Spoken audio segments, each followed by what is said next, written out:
Surendranagar Limbdi highway પર chemical ભરેલું tanker અને ટ્રક વચ્ચે સર્જાયો અકસ્માત। સુરેન્દ્રનગર જિલ્લાના લીંબડી અમદાવાદ હાઈવે ઉપર સર્જાયેલા અકસ્માતમાં એકનું મોત નીપજ્યું હતું, જેમાં સુરેન્દ્રનગર જિલ્લાના લીંબડી તાલુકાના કાનાપરાના પાટિયા પાસે ટેન્કર અને ટ્રક વચ્ચે ગમખ્વાર અકસ્માતમાં એક વ્યક્તિનું ઘટના સ્થળે જ મોત નીપજ્યું હતું। ત્યારે આ ગોઝારી અકસ્માતની ઘટનામાં અન્ય 2 વ્યક્તિઓને ઈજાઓ પહોંચતા લોહી લુહાણા હાલતમાં તાકીદે સારવાર અર્થે લીંબડી આરઆર હોસ્પિટલ ખાતે ખસેડવામાં આવ્યા હતા।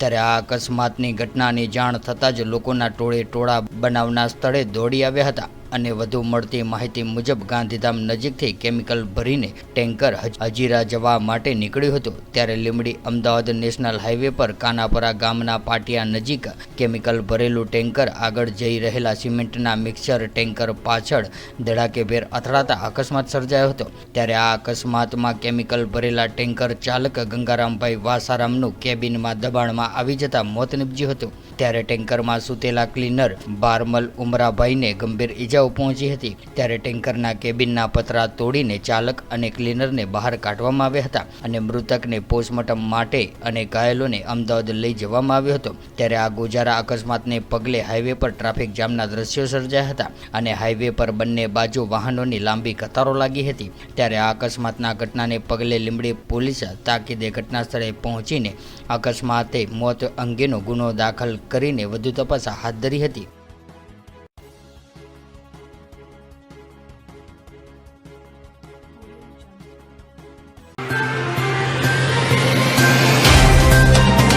तो व्हाट्सएप, ट्विटर, फेसबुक, इंस्टा जहाँ भी आपका अकाउंट है, इसे शेयर बटन के द्वारा वहाँ पर शेयर करें।